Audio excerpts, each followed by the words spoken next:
কাপটা নামিয়ে রেখে ব্যোমকেশ বলল, না দাসবাবু, কেসটা কিন্তু অতটা সহজ বলে মনে হচ্ছে না। আপনি বলছেন ভদ্রলোকের কোনো শত্রু আছে বলে তার পরিবারের জানা নেই। তাহলে খুনের মোটিভটা কি? দাসবাবু বললেন, সেটাই তো বুঝতে পারছি না ব্যোমকেশবাবু। আশেপাশে খবর নিয়েও দেখেছি ভদ্রলোক অতি সজ্জন ব্যক্তি। তার সাথে এলাকাতেও কারোর সাথে কোনো সেরকম ঝামেলা নেই। আসলে তাদের বাড়িটা একটু ভেতরের দিকে, সেখানে খুব বেশি বাড়িঘর নেই। যে দু একটা আছে তাদের সাথে কথা বলে জানা গিয়েছে তিনি ভালো মানুষ, তবে মাঝে মাঝে স্ত্রীর সাথে সামান্য ঝগড়াঝাটি চলতো। সেটা তো হয়ই ব্যোমকেশবাবু, তাই না? কিন্তু শত্রু না থাকলে তাহলে ব্যাপারটা কেন হলো বুঝতে পারছি না। আর সেই হুমকি ফোন, নিশ্চয়ই এমন কিছু একটা ঘটেছে যেটার ব্যাপারে আপনি এখনো জানতে পারেননি। অকারণে একটা খুন যেমন হতে পারে না, তেমনি হুমকিও আসতে পারে না। আমি বললাম, কিন্তু ব্যোমকেশ, ভদ্রলোকের বাড়িতে একটা বই আছে, আর সেই বইয়ের জন্য একটা মানুষ খুন হয়ে যেতে পারে, এটা তো আমি প্রথমবার শুনলাম। যেটা তুমি বই বলে ভাবছো সেটা হয়তো কোনো মূল্যবান পুঁথি কিংবা অন্য কোনো কিছু হতে পারে। আর যারা ওটা খুঁজছে তাদের কাছে ওটার বেশ কিছু দাম রয়েছে বলেই ব্যাপারটা এমন হয়েছে। তবে দাসবাবু, খুনটা কিভাবে হয়েছে? খুনটা হয়েছে ভদ্রলোকের বাড়ির একদম কাছে। ভদ্রলোক রাতের বেলা বাড়ি ফিরছিলেন, আর সেই সময় মাথায় কিছু একটা দিয়ে আঘাত করে, আর সেই আঘাতেই খুনটা হয়েছে। ব্যাপারটা ভালো করে জানা দরকার দাসবাবু। যদি ঘটনাটা ঘটার পরেই আপনি আমার কাছে আসতেন তাহলে আরও ভালো করে ব্যাপারটা বোঝা যেত। এতদিন পরে অনেক কিছুই আমরা জানতে পারবো না। ভদ্রলোককে হাসপাতালে ভর্তি করা হয়েছিল ব্যোমকেশবাবু, তারপর সেখানেই তিনি মারা যান। আসলে আগেই মারা গিয়েছিলেন। তিনি মারা যাবার পরদিন সাথে করে হুমকি ফোনটা আসে, আর তখনই তার স্ত্রী থানায় আসে। আর তারপরেই বুঝতে পারছি না, আপনার কাছে আমি এসেছি।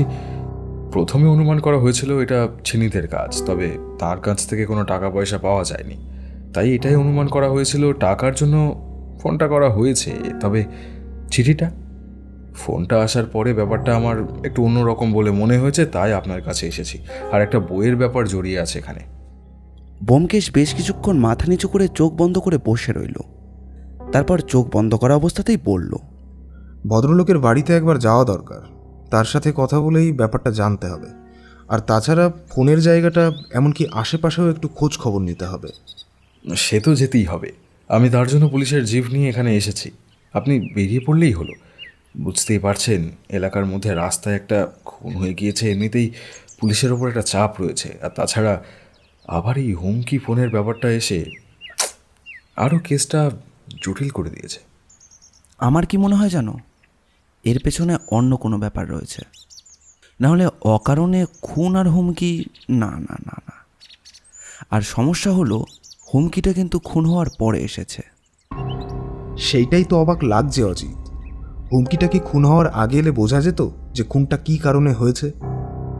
হুমকি ফোনে কিন্তু ওই বইটার কথাই বলা হয়েছে ব্যোমকেশবাবু।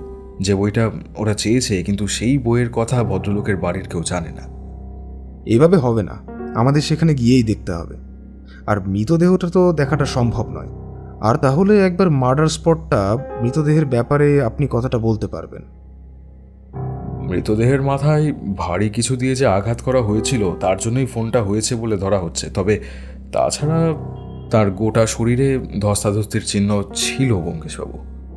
এবার ব্যোমকেশকে সামান্য চিন্তিত বলে মনে হলো। তারপর ব্যোমকেশ দাঁড়িয়ে বলল, অজিত, তৈরি হও। দাসবাবুর সাথে আমাদের এক্ষুনি বেরোতে হবে। ওই ভদ্রলোকের স্ত্রীর সাথে একটু কথা বলতে হবে। তাছাড়া টেলিফোনের ব্যাপারেও বিস্তারিত জানাটা দরকার। অল্প সময়ের মধ্যেই আমরা তৈরি হয়ে বেরিয়ে পড়লাম দাসবাবুর সাথে। পুলিশের জিপে সেই বাড়িতে পৌঁছতে খুব বেশি সময় লাগলো না। আমরা গিয়ে যখন পৌঁছলাম তখন প্রায় দুপুর হয়ে এসেছে। দাসবাবু দরজার কড়া নাড়তে ভেতর থেকে একজন ভদ্রমহিলা এসে দরজাটা খুলে দিলেন। তারপর দাসবাবুকে দেখেই বললেন, ইন্সপেক্টর বাবু, কোনো খোঁজ খবর পাওয়া গেছে আমার স্বামীর খুনের ব্যাপারে? এখনও পাওয়া যায়নি, তবে খোঁজ চলছে। আর সেই ব্যাপারে আমি ব্যোমকেশবাবু কাজ নিয়ে এসেছি। কেসটা ব্যোমকেশবাবু নিজেই দেখবেন। ভদ্রমহিলা দাসবাবুর দিক থেকে চোখটা ফিরিয়ে নিল। তারপর বলল, আসুন, আপনারা ভেতরে আসুন। আমরা তিনজন ভেতরে ঢুকে চেয়ারে বসলাম। ছোট একটা বাড়ি, একতলায় 3টে ঘর। আমরা যেই ঘরে বসেছি সেইটাই বোধহয় বড় ঘর। সেখানে কয়েকটি চেয়ার রাখা। মাঝখানে একটা টেবিল। আমরা ঘরে ঢুকে বসতেই ঘরের ভেতর থেকে একটি 14-15 বছরের বয়সী একটি ছেলে এসে দরজার কাছে দাঁড়িয়ে আমাদের দেখল। ভদ্রমহিলা উঠে গিয়ে ছেলেটিকে ভেতরের ঘরে রেখে এলেন। তারপর আমাদের সামনে বসতে বসতে বললেন, নমস্কার ব্যোমকেশবাবু, আপনার কথা আমি আগে অনেক শুনেছি। আপনার সাথে 2-1বার দেখাও হয়েছে, তবে সেভাবে নয়। আর আজ এমন একটা পরিস্থিতিতে পড়ে আপনার সাথে দেখা হবে তা ভাবতেও পারিনি। ব্যোমকেশও প্রতি নমস্কার করে বলল, তাতে কোনো অসুবিধে নেই। আমার নাম কাজল সাহা। আমার স্বামীর নাম ছিল রবীন সাহা। আপনি বলুন, আপনি কি জানতে চান? আমি আপনাকে সব বলছি। তবে আমার স্বামীর মৃত্যু যাদের জন্য হয়েছে তাদের কিন্তু আপনাকে খুঁজে বার করতে হবে। দেখুন, প্রথম সমস্যাটা হলো আপনার স্বামীর ব্যাপারে এতদিন পরে একটা খোঁজ খবর চলছে। আর তাছাড়া এখন চেষ্টা নিয়ে কাজ করতে গেলে আমাদের অনেক সমস্যায় পড়তে হবে। এখন আপনার কাছে একটা ব্যাপার জানতে হবে, সেই কারণেই এসেছি। কাজল দেবী কোনো কথা না বলে চুপ করে বসে রইল। ব্যোমকেশ তাকে আবার বলল, সেদিন ঠিক কী হয়েছিল সেটা একটু খুলে বলুন তো। কাজল দেবী বেশ কিছুক্ষণ সময় নিলেন, তারপর বলতে শুরু করলেন। সেদিন বেশ বৃষ্টি হচ্ছিল। ওনার ফিরতে অনেক লেট হচ্ছিল দেখে আমি বাড়ির দরজার সামনে দাঁড়িয়েছিলাম বেশ কিছুক্ষণ দাঁড়িয়ে থাকার পর হঠাৎ বাইরের ওই সামনে যে ফাঁকা জায়গাটা দেখছেন, ওদিক থেকে একটা চিৎকার ভেসে এলো। আমি ভয়ে চমকে উঠলাম। আসলে চিৎকারের গলাটা ঠিক ওনার মতোই বলে মনে হচ্ছিল। তারপরেও বেশ কিছুক্ষণ আমি ওখানে চুপ করে দাঁড়িয়েছিলাম। আমার ছেলে আমার কাছে দৌড়ে এসেছিল। তাকে কোনো রকমে ঘরে রেখে আমি বাইরে গেলাম। বৃষ্টির মধ্যে পেরিয়ে সামনে গাছতলার দিকে এগিয়ে যেতেই দেখতে পেলাম কে যেন পড়ে আছে। আমার বুকের ভেতরটা কেমন থপ করে উঠল। তারপর আরও পেরিয়ে গিয়ে যাওয়ার পরেই দেখতে পেলাম, হ্যাঁ, উনি পড়ে আছেন। তখনও কেমন যেন শরীরে প্রাণ রয়েছে। আমি দৌড়ে সামনে এগিয়ে গেলাম। তারপর ওনাকে তোলার চেষ্টা করতেই বুঝতে পারলাম মাথার কাছে সামান্য আঘাত লেগেছে আর মাথা থেকে রক্ত ঝরে পড়ছে। এখানে একটা কথা বলে রাখা দরকার ব্যোমকেশবাবু। আমি যখন দৌড়ে সামনে এগিয়ে যাচ্ছি তখন একজনকে সামনে রাস্তা দিয়ে চলে যেতে দেখেছিলাম, কিন্তু তখন ওসব আমার মাথার মধ্যে ছিল না। আমি তাড়াতাড়ি ওনাকে তোলার চেষ্টা করলাম, কিন্তু আমি একা, চারপাশে কেউ নেই। তারপর ওনাকে তুলে নিয়ে আসার অনেক চেষ্টা করার পরেও যখন বুঝতে পারলাম যে সব শেষ হয়ে গেছে, তখন কেমন যেন পাথরের মতো হয়ে বসে রইলাম। তারপর বেশ কিছুক্ষণ পরে পাশের বাড়ির একজনকে জানাতেই সেও এগিয়ে এলো। তারপর পুলিশের খবর দিতেই পুলিশ সেই রাতের বেলায় এসে ওনাকে নিয়ে যায়। ততক্ষণে সব শেষ হয়ে গেছে ব্যোমকেশবাবু, সব শেষ হয়ে গেছে। কাজল দেবীর মুখটা কেমন যেন কালো হয়ে এলো। একটা কথা কাজল দেবী, আপনি চিৎকারের শব্দটা শুনতে পেয়েছিলেন, তবে তাছাড়া আর অন্য কোনো শব্দ শুনতে পেয়েছিলেন? না ব্যোমকেশবাবু, ওটা ছাড়া আমি আর কোনো শব্দ শুনতে পাইনি। তবে আমি দেখতে পেয়েছিলাম একটা লোককে ওই রাস্তা ধরে পালিয়ে যেতে। তবে তখন এসব কিছুই বুঝতে পারিনি। বুঝতেই তো পারছেন, তখন আমার মনের অবস্থা তেমন ছিল না। সেটাই স্বাভাবিক কাজল দেবী। তবে আপনার সাথে যে এসেছিল, মানে আপনার পাশের বাড়ির লোকটি, সে মানে আপনার স্বামীকে দেখে কিছু বলেছিল? মানে আমি বলতে চাইছি, আপনার স্বামীকে ওখানে আর অন্য কেউ দেখেছিল? আমাদের বাড়ির সামনে ওই জায়গাটা একটু ফাঁকা ব্যোমকেশবাবু। তার আগে আরেকটা বাড়ি আছে, তবে খানিকটা দূরে, তাই সেখানে কাউকে দেখার কথা নয়। আর তাছাড়া সেদিন বৃষ্টি হচ্ছিল। আপনার স্বামীর সাথে কারোর শত্রুতা আছে বলে আপনার মনে হয়? সে বিষয়ে তো আমি কিছু বলতে পারবো না ব্যোমকেশবাবু, ওসব আমার জানা নেই। তবে কারোর সাথে শত্রুতা থাকলে সেভাবে খুন করতে পারে বলে তো আমার মনে হয় না। আর তাছাড়া ওই ফোনে হুমকির ব্যাপারটা ব্যোমকেশবাবু, সেটাও তো আমি কিছু বুঝতে পারছি না। টেলিফোনে যে হুমকিটা এসেছিল সেটাই আপনাকে কি বলা হয়েছিল কাজল দেবী? হুমকিটা এসেছিল এই 3 দিন আগে। তখন দুপুরবেলা আমি ছেলেকে নিয়ে খেতে বসেছি। এমন সময় টেলিফোনটা বাজলো। আমি গিয়ে টেলিফোন ধরতে অপর প্রান্ত থেকে প্রথমে কোনো কথা ভেসে এলো না। তারপরেই আমি কথা শুনতে পেলাম, কেউ যেন বলছে। তারপর সে আমায় বলল, যদি সেই বইটা আমি ফিরিয়ে না দিই তাহলে এরপর আমার ছেলেকে তারা ঠিক ওভাবেই মারবে, যেভাবে আমার স্বামীকে মেরেছে। ব্যোমকেশবাবু, কথাটা শুনে আমি ভয় পেয়ে যাই। তারপর আমি জানাই যে আমি কোনো বইয়ের কথা জানি না। কিন্তু তারা কিছুতেই শুনতে চায় না, তারা বারবার সে কথাই বলতে থাকে। তারপর একসময় টেলিফোনটা কেটে যায়। যে টেলিফোন করেছিল তার গলার স্বর শুনে কিছুটা বুঝতে পেরেছিলেন? মানে দেখুন, এই কেসটা তো অনেক দিন হয়ে গেছে, এখন আপনাদের কথার ওপরেই আর দেখার ওপরেই সমস্ত কিছু নির্ভর করছে। যতদূর মনে হয়েছিল একজন বয়স্ক লোক গলার স্বর সামান্য বদলে কথা বলবার চেষ্টা করছিলেন, গলার স্বর ভারী করে কথা বলার চেষ্টা করছিলেন, বইটার ব্যাপারে বারবার বলছিলেন। আমি ওনার কথার উত্তরে একবার বলেছিলাম, কোনো বইয়ের কথা আমি জানি না। তখন আমাদের ছেলের ক্ষতি করার কথা উনি বলেন। তখন আমি সামান্য রেগে গিয়ে ওনাকে বলেছিলাম, আপনার যা করার আপনি করুন, কিন্তু আমাদের কাছে কোনো বই নেই। এরপরেই তিনি টেলিফোনটা রেখে দেন। ভদ্রলোকের কথা বাদ দিয়ে আর অন্য কোনো শব্দ শুনেছিলেন? মানে টেলিফোন বুথ থেকে টেলিফোন করলে মাঝে মাঝে আশেপাশের দু একটা শব্দ শোনা গেলেও যেতে পারে, এমনই শব্দের কথা বলছি আমি। কাজল দেবী অনেকক্ষণ ধরে কিছু একটা চিন্তা করলেন, তারপর বললেন, না ব্যোমকেশবাবু, অন্য কোনো শব্দ তো মনে পড়ছে না। তবে একটা খুটখুট শব্দ আমি পেয়েছিলাম। তবে সেটা এমনও হতে পারে যে ভদ্রলোকের হাত কোনোভাবে টেলিফোনের পাশে রাখা ছিল আর তিনি কোনো শব্দ করছিলেন। আচ্ছা বেশ, এবার আপনি বলুন, আপনার কাছে তো কোনো বই নেই, সেই ব্যাপারে আমি নিশ্চিন্ত। তবে আপনার স্বামীর কাছে কি এমন কোনো বই, মানে পুঁথি কিংবা এমন কিছু যেটার দাম অনেক হতে পারে, এমন কিছু ছিল? সেরকম কিছু তো আমার মনে পড়ছে না। আর তাছাড়া এই ঘটনার পরে আমি আমাদের ঘরে সব জায়গা ভালো করে খুঁজে দেখেছি, কিন্তু দামি তেমন কোনো বই তো আমার চোখে পড়েনি ব্যোমকেশবাবু।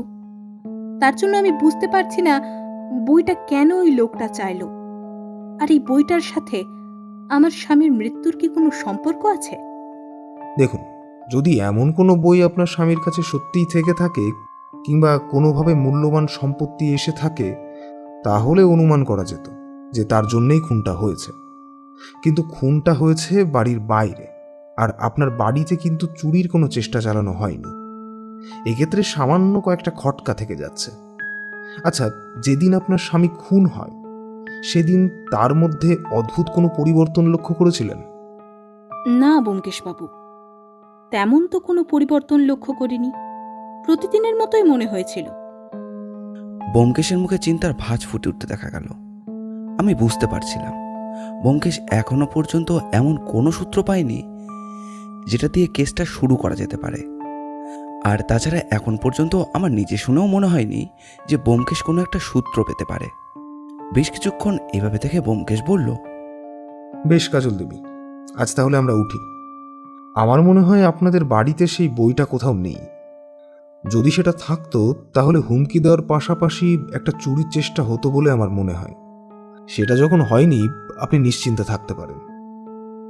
আর আমার স্বামীর খুন যারা করল তারা কি এত সহজে রেহাই পেয়ে যাবে ব্যোমকেশবাবু?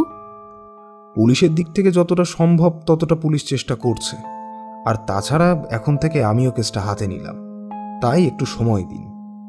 আপনি আমার স্বামীর মৃত্যুর ব্যাপারে খোঁজ নিচ্ছেন শুনে কিছুটা ভরসা পাচ্ছি ব্যোমকেশবাবু। তবে একটা কথা বলতে পারবো, আমার স্বামী যেখানে কাজ করতেন একটা কাপড়ের দোকানে, তো সেখানে ওনার দু একজন বন্ধু স্থানীয় কেউ থাকলেও থাকতে পারে। সেখানে যদি আপনি একবার খোঁজ নেন তাহলে কিছু জানতে পারবেন। ব্যোমকেশের বোধহয় কথাটা মনে ধরল, তাই দাসবাবুকে দিয়ে তাড়াতাড়ি দোকানের ঠিকানাটা লিখিয়ে নিল। আর একটা শেষ প্রশ্ন করব কাজল দেবী, আপনার স্বামীর সাথে আপনার সম্পর্কটা কেমন ছিল?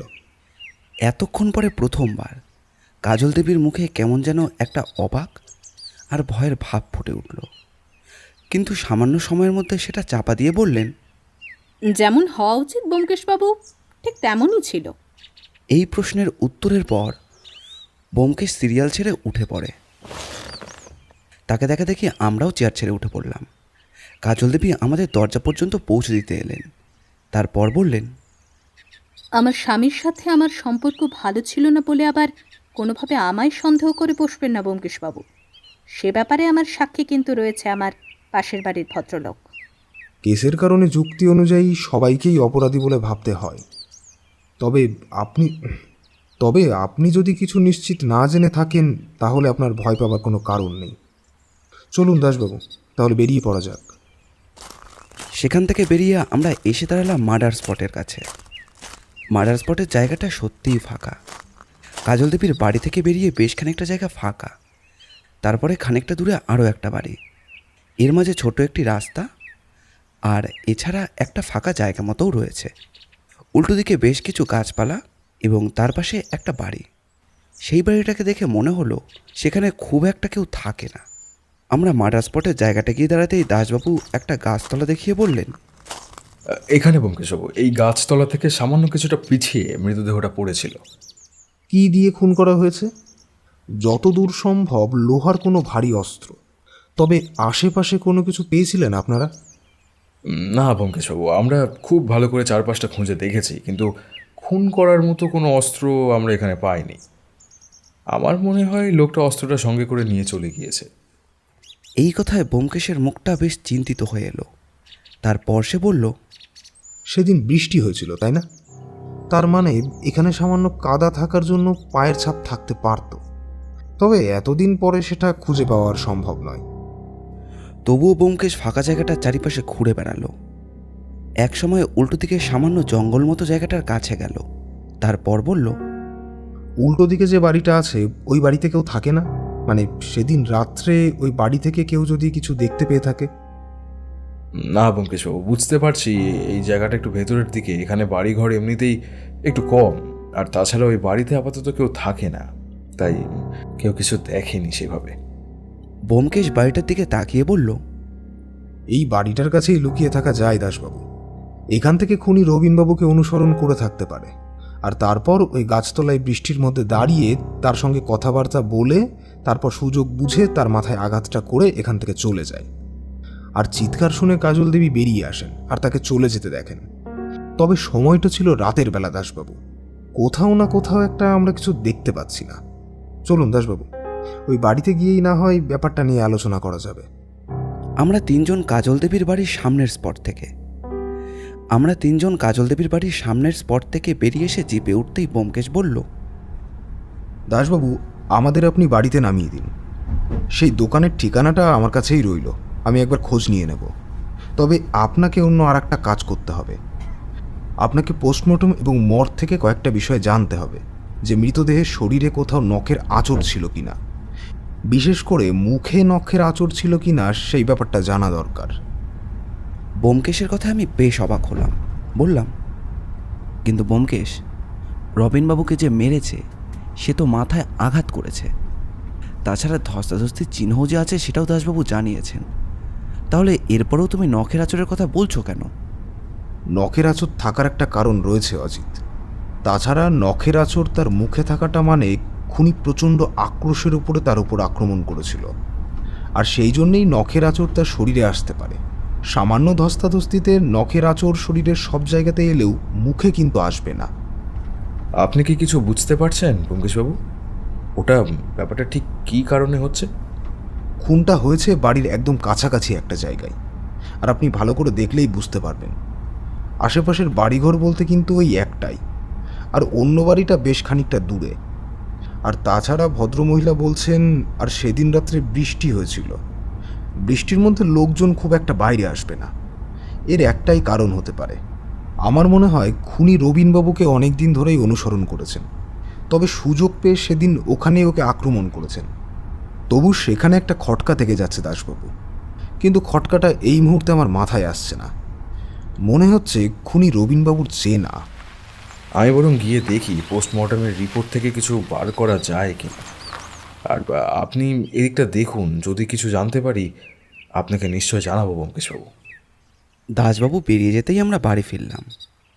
ব্যোমকেশের বাড়ির সামনে দাঁড়িয়েই দাসবাবু শেষ কথাগুলো ব্যোমকেশকে বলছিল। তিনি জিপ নিয়ে বেরিয়ে যেতেই আমরা ঘরে ঢুকলাম। কিন্তু ব্যোমকেশকে দেখলাম তার মুখে একটা চিন্তার ভাঁজ পড়েছে। তবে কেসটায় কিন্তু আমি এখনও তেমন কিছু খুঁজে পাইনি। তাই ঘরে ঢুকে চেয়ারে বসে ব্যোমকেশকে বললাম, ব্যোমকেশ, এই কেসটায় কিন্তু তেমন কিছু আছে বলে আমার মনে হচ্ছে না। এটা একটা সোজা কেস। দেখো, হুমকি ফোনটা এসেছে একটা বইয়ের জন্য। তাহলে অনুমান করে নেওয়াই যায় যে রবিনবাবুর কাছে এমন কোনো একটা বই আছে যেটা হয় অমূল্য, না হয় যারা হুমকি দিচ্ছে তাদের কাছে সেটার অনেক দাম। মাথা নেড়ে আমার কথায় সম্মতি জানিয়েও বলল, ঠিক কথা। তারপর? এবার সেদিন হয়তো আততায়ী রবিনবাবুর সাথে ওই বিষয় নিয়ে কথাবার্তা বলতে চেয়েছিলেন, কিংবা তাকে ভয় দেখাতে চেয়েছিলেন।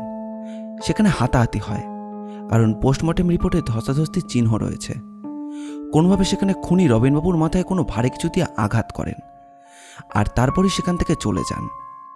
সেইখানে সেই সময় কাজল দেবী লোকটাকে দেখেছেন চলে যেতে, তবে কিন্তু খুন করতে দেখেনি। আর এর পরেই সেই লোকটা কাজল দেবীকে ফোন করে জানান ব্যাপারটা। তোমার অনুমান যে মিথ্যে সে কথা বলবো না, তবে এখানে একটা সমস্যা থেকে যাচ্ছে। সেটা হচ্ছে সময় নেই। সময় নেই মানে? কাজল দেবী কিন্তু নিশ্চিতভাবেই বলেছেন তার কাছে টেলিফোনটা এসেছে তার স্বামীর মৃত্যুর পরে, তার আগে কোনো টেলিফোন আসেনি। এমনকি তিনি কোনো বইয়ের কথাও জানেন না। আর একটা কথা হয়তো তুমি খেয়াল করোনি, সেটা হলো কাজল দেবী কিন্তু লোকটার হাতে কোনো অস্ত্র দেখতে পায়নি। মানে তার হাতে এমন ভারী কিছু যেটা দিয়ে আঘাত করে মারা যাবে। যদি সেটা দেখতে পেত তাহলে কিন্তু সে আগেই বলতো, যদিও এটা আমার অনুমান। এবার যদি ওই ফাঁকা জায়গাটায় খুন হয়, তারপর খুনি হাতের অস্ত্র ফেলে কোথাও পালাতে হয়, তাহলে সেটা কাছাকাছিই থাকবে।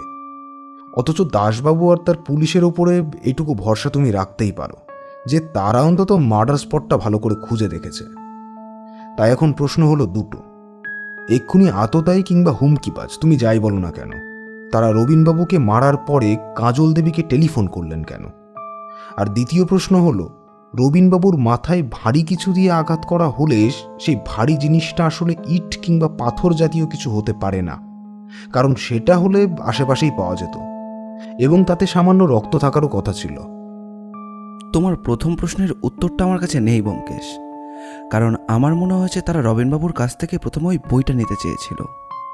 তারপর যখন তিনি দিতে চাননি, তখন তাকে খুন করে কাজল দেবীকে ভয় দেখিয়ে বইটা নিতে চেয়েছেন। কিন্তু তারা হয়তো জানে না যে কাজল দেবী এই ব্যাপারে কিছু জানেন না। আর তোমার দ্বিতীয় প্রশ্নের উত্তরটা আমরা তো দেখেইছি। কিন্তু ওই রাত্রেবেলা বৃষ্টির মধ্যে কাজল দেবী কতটা ঠিক দেখেছেন তার কোনো ভরসা নেই। আমার কথায় বেশ কিছুক্ষণ তাকিয়ে রইল। সে যে কি ভাবছে তা কিন্তু আমি বুঝতে পারছি না। এটা মাঝে মধ্যে হয়। ব্যোমকেশ একভাবে কোনো দিকে তাকিয়ে আছে কিংবা চোখ বন্ধ করে বসে আছে, অথচ মাথার মধ্যে অনেক কিছুই চলছে। আর সেখানে আমি তাকে প্রশ্ন করতে চাইলাম না, কারণ প্রশ্ন করলে বিরক্ত করা হবে।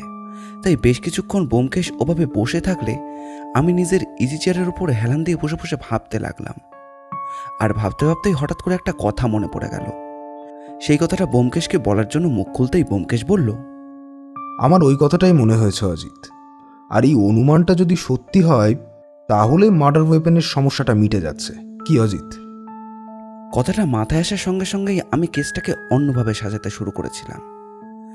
আর ব্যোমকেশের কথাটা বেশ বুঝতে পারলাম, ব্যোমকেশও সেটা নিয়েই ভাবছিল।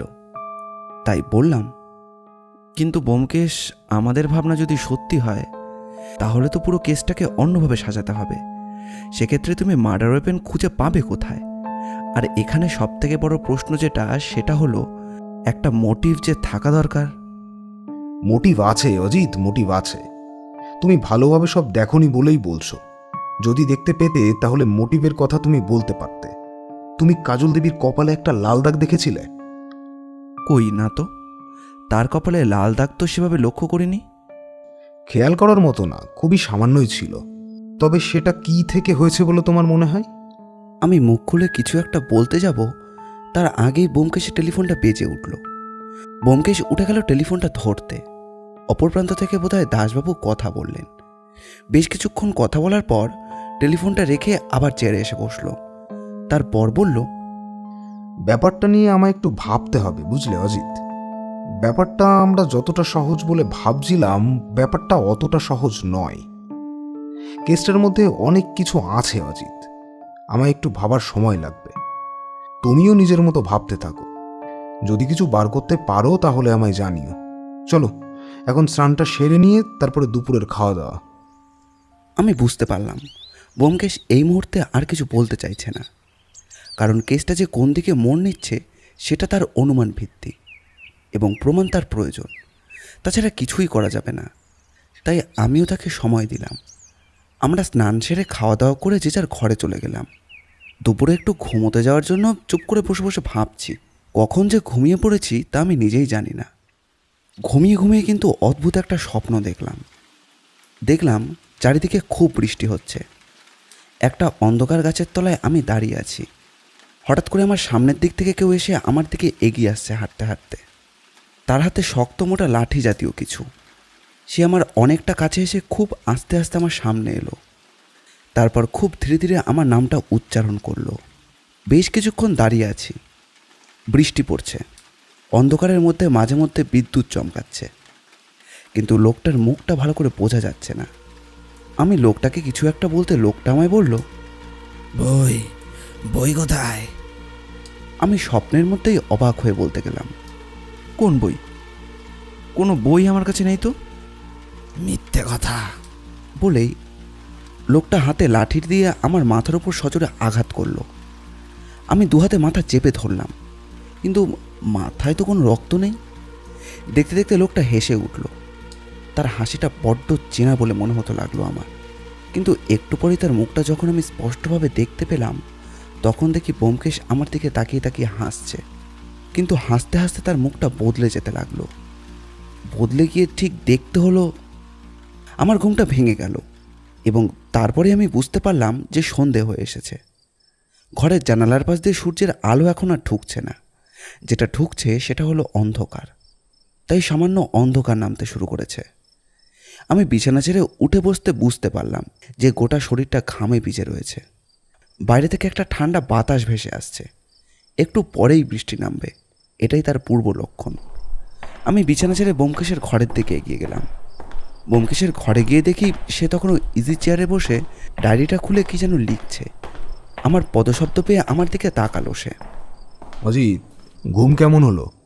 তুমি তো আমাকে দেখোনি, তাহলে কি করে বুঝলে যে আমি এসেছি? সত্যকে 2 কাপ চা আনতে বলেছিলাম, তাই সে রান্নাঘরে চলে গেছে এইমাত্র।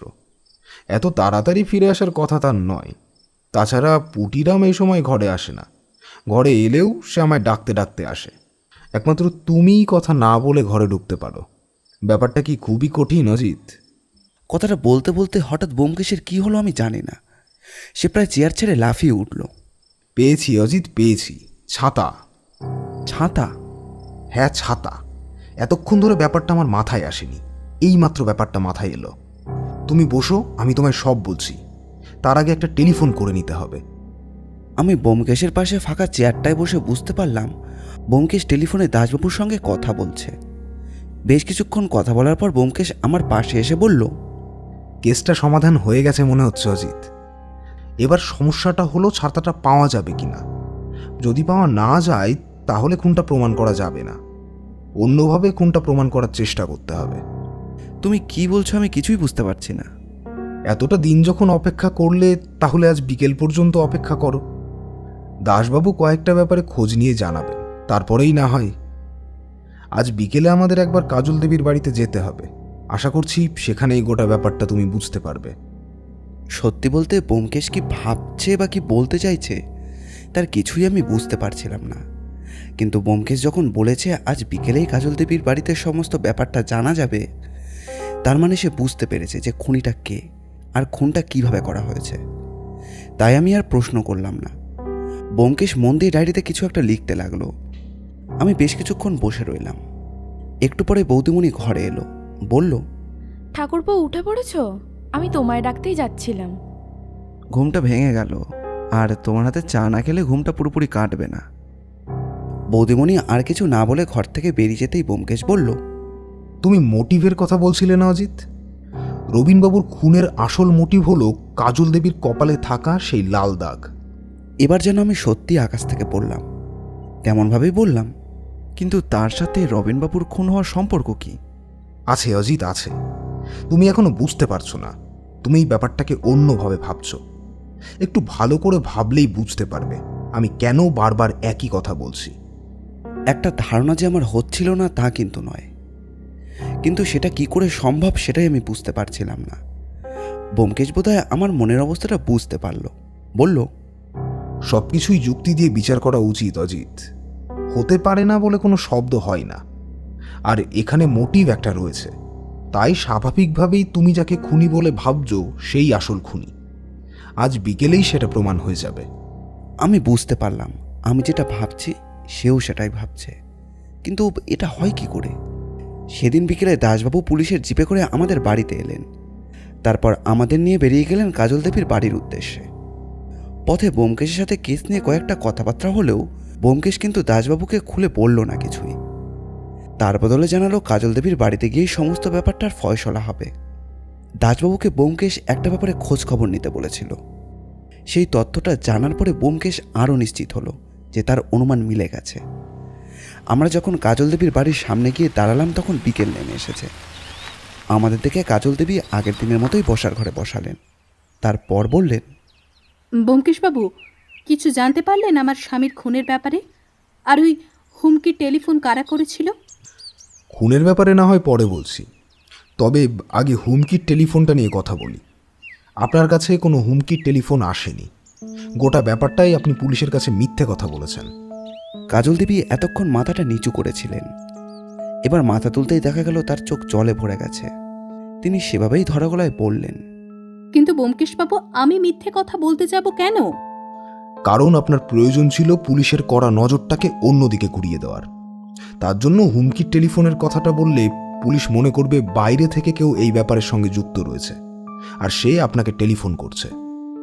আর আপনার বোধহয় মনে নেই, তবে দাসবাবু কেসটা হাতে নেওয়ার পরে যেদিন আমার সঙ্গে কথা বলতে এসেছিলেন, তারপরেই আপনি টেলিফোনের কথাটা বলেছেন মাঝখানে। এতদিন চলে গেছে, তার মধ্যে আপনার কাছে কোনো টেলিফোন আসছে না। পুলিশ যেদিন আপনার বাড়িতে এলো ঠিক তারপরেই আপনার কাছে টেলিফোনটা এলো। আর টেলিফোনে আপনাকে এমন কয়েকটা বইয়ের জন্য দাবি করা হলো যেটা আপনার কাছে নেই, কিংবা রবিনবাবুর কাছে আপনি কখনো দেখেননি। কিন্তু মিথ্যে বলে আমার কি লাভ? আপনার লাভ হলো পুলিশের তদন্তের মোড়টা আপনার দিক থেকে অন্যদিকে ঘুরিয়ে দেওয়া। তাছাড়া আপনি আরও কয়েকটা মিথ্যে কথা বলেছেন। যেমন ধরেন, সেদিন বৃষ্টি হয়েছিল ঠিকই, তবে আপনি মার্ডারের স্পটের জায়গাটায় গিয়েছিলেন, কিন্তু কোনো চিৎকার শুনে নয়। আমার মনে হয় আপনি ওই দিন ওই গাছতলায় আপনার স্বামীর জন্য অপেক্ষা করছিলেন। তিনি ওখানে আসার পরেই আপনি তার সাথে কোনো বিষয় নিয়ে গোপন কথাবার্তা বলেন, আর সেই কথাবার্তার শেষে হয়তো কোনোভাবে আপনার রাগের মাথায় আপনি আপনার স্বামীর ছাতাটা দিয়ে আপনার স্বামীর মাথায় আঘাত করেন। কারণ পুলিশ পোস্ট জানিয়েছেন যে মাথায় একাধিক আঘাতের চিহ্ন পাওয়া গেছে, আর তাছাড়াও ধস্তাধস্তির একটা চিহ্ন রয়েছে। আমার অনুমান সেখানে আপনাদের মধ্যে ঝগড়াঝাটি হয়। লোকজন কম বলে কারো আসার সুযোগ সেখানে নেই, তাই আপনাদের কেউ দেখতে পায়নি। তারপর আপনি রাগের মাথায় ছাতা দিয়ে রবিনবাবুর মাথায় আঘাত করেন। রাগের মাথায় আঘাত করতে করতে যখন তিনি মারা যান, তখন আপনার সঙ্গে আর তখন আপনি ছাতাটা কোথাও লুকিয়ে রাখেন। পাশে আপনার প্রতিবেশীকে ডেকে এনে ঘটনাটা দেখান। আপনি মিথ্যে বলেছেন। তার আরও একটা প্রমাণ হলো, আপনি বলেছেন আপনি খুনিকে চলে যেতে দেখেছেন, কিন্তু তার হাতে কোনো অস্ত্র কিংবা অন্য কিছুর কথা আপনি আমায় মনে হয় তাড়াহুড়োর জন্য মিথ্যে বলতে গিয়েই আপনি এই কথাটা ভুলে গিয়েছিলেন। এর প্রমাণ হিসাবে আপনি বাড়ির ছাতাটা দেখান। যতদূর আমার মনে হয় ছাতাটা আপনি ওই জঙ্গলেই ফেলে রেখেছেন। সেখানটায় খুঁজলে আপনার হাতের ছাপ এবং আপনার স্বামীর রক্ত কিন্তু পাওয়া যাবে। আপনি যে সমস্ত কিছু বলছেন তার কোনো প্রমাণ আছে? আর তাছাড়া আমি আমার স্বামীকে মারতে যাব কেন? আমার মনে হয় আপনার সাথে আপনার স্বামীর প্রায়ই ঝগড়া হতো, এবং আপনার কপালে এবং গলায় বেশ কিছু চিহ্ন থেকে বোঝা যায় তিনি রীতিমতো আপনাকে মারধর করতেন। আর তাছাড়া আপনার ছেলেটা কি প্রথম দিন থেকেই আমি দেখছি সামান্য ভয়ে থাকে। আপনি তাকে ঘরের ভেতর রেখে এসেছেন, সে ঘরের ভেতরেই রয়েছে, একবারও বাইরে আসেনি। বাচ্চাদের মনে এরকম ভয় তখনই তৈরি হয় যখন তার মা বাবার কাছ থেকে সঠিক আদর কিংবা ব্যবহার পায় না। আপনার ছেলে আপনাদের ঝগড়াঝাটি এবং আপনার স্বামীর আপনার গায়ে হাত তোলা দেখে মানসিকভাবে একটু ভীতু হয়ে গেছে। আপনি খেয়াল করে দেখুন, সে দরজার ওপারে দাঁড়িয়ে আছে, আমাদের দেখছে, কিন্তু বাইরে আসছে না। এছাড়া আপনি টেলিফোনের কথাটা তো মিথ্যে বলেছেনই, আরও মিথ্যে বলেছেন। সেটা হলো, আপনি বলেছেন সেদিন চিৎকারটা শুনে ওখানে গিয়ে আপনার স্বামীকে দেখতে পান, তখনও সে সামান্য বেঁচে আছে। কিন্তু তা নয় কাজল দেবী, তিনি মারা গেছেন সেটা নিশ্চিত হওয়ার পরেই আপনি সেখান থেকে পাশের প্রতিবেশী ভদ্রলোককে ডাকতে গিয়েছিলেন।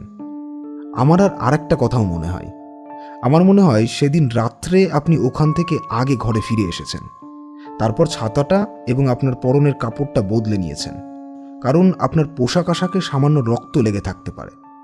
তারপর আপনি বেরিয়ে গিয়ে প্রতিবেশীকে খবর দেন, যাতে আপনার উপরে কোনো সন্দেহ না হয়। আপনি রাগের মাথায় কাজটা করে ফেলেছেন। তারপর মার্ডারের ওয়েপেন এবং আপনার পরনের কাপড় চোপড় বোধহয় বাড়িতেই কোথাও একটা লুকিয়ে রেখেছেন।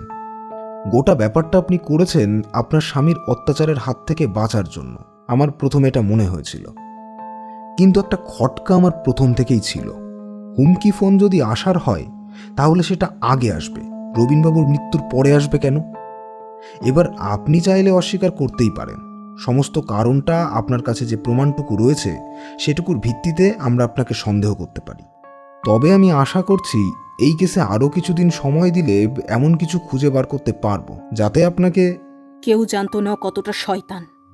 প্রতিদিন বাড়িতে ফিরে আমার উপর অত্যাচার করতো, এমনকি ছেলের গায়েও মাঝে মাঝে হাত দিত।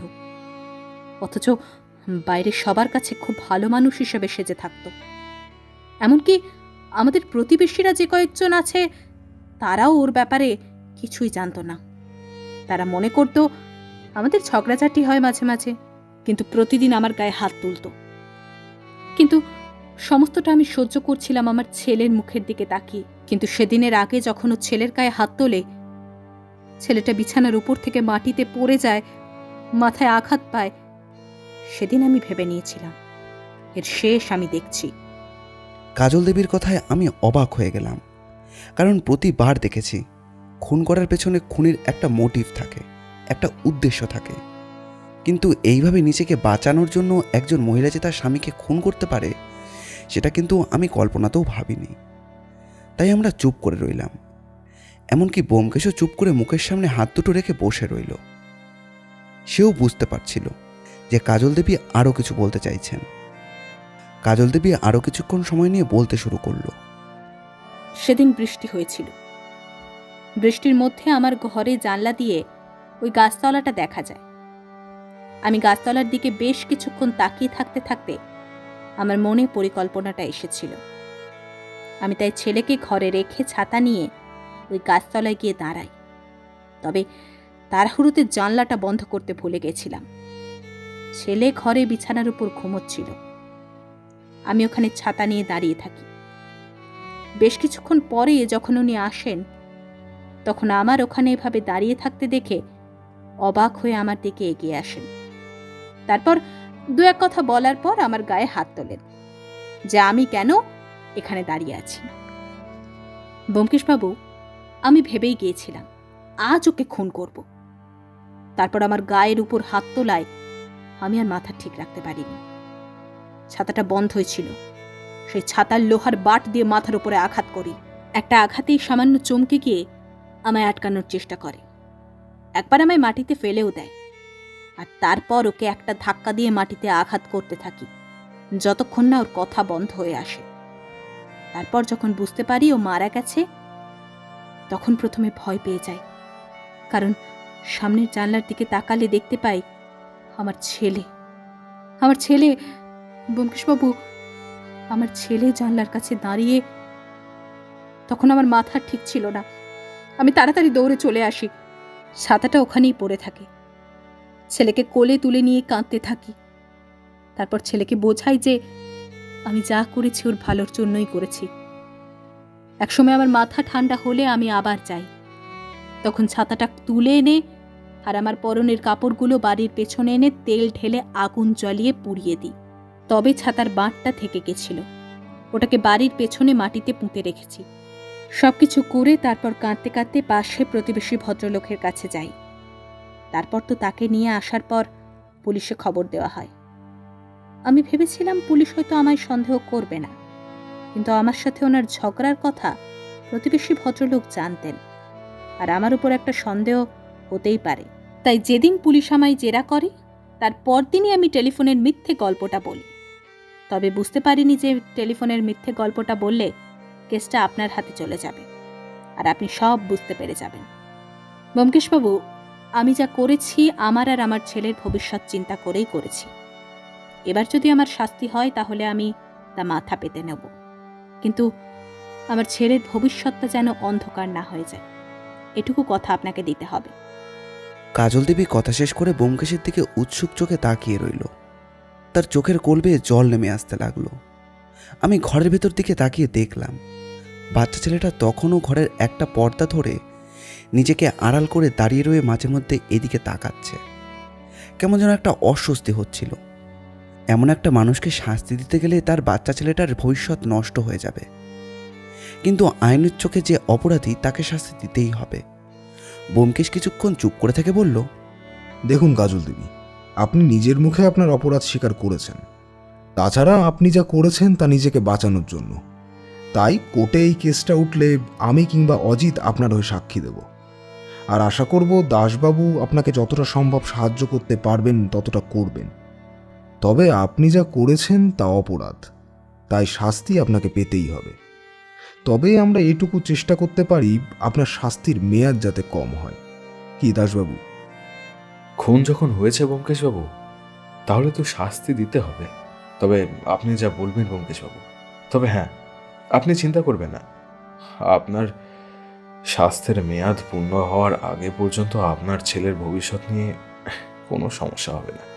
তার ব্যবস্থা আমি করে দেব। বুঝলেন দাসবাবু, আপনার মতো পুলিশ অফিসার আর কয়েকটা থাকলে আমাদের শহরের ক্রাইম রেট আস্তে আস্তে কমে যাবে। আসলে অপরাধ প্রবণতা তৈরি হয় কোনো একটা গভীর কারণে। সেই কারণটা বিনষ্ট করতে পারলেই মানুষের মাথা থেকে অপরাধ প্রবণতা কমে আসবে বলেই আমার ধারণা। কাজল দেবী পেছনের দিকে ঘুরে দুটো হাত বাড়িয়ে দিলেন ঘরের ভেতরের দিকে।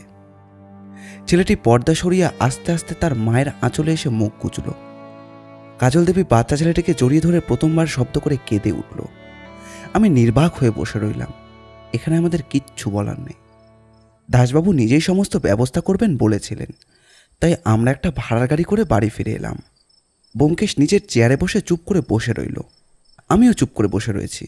এমন সময় বৌদিমণি ঘরে এসে ঢুকলো। কি হলো বলো তো? তোমরা যে কেসটা হাতে নিয়েছিলা সেটা কি সমাধান হলো?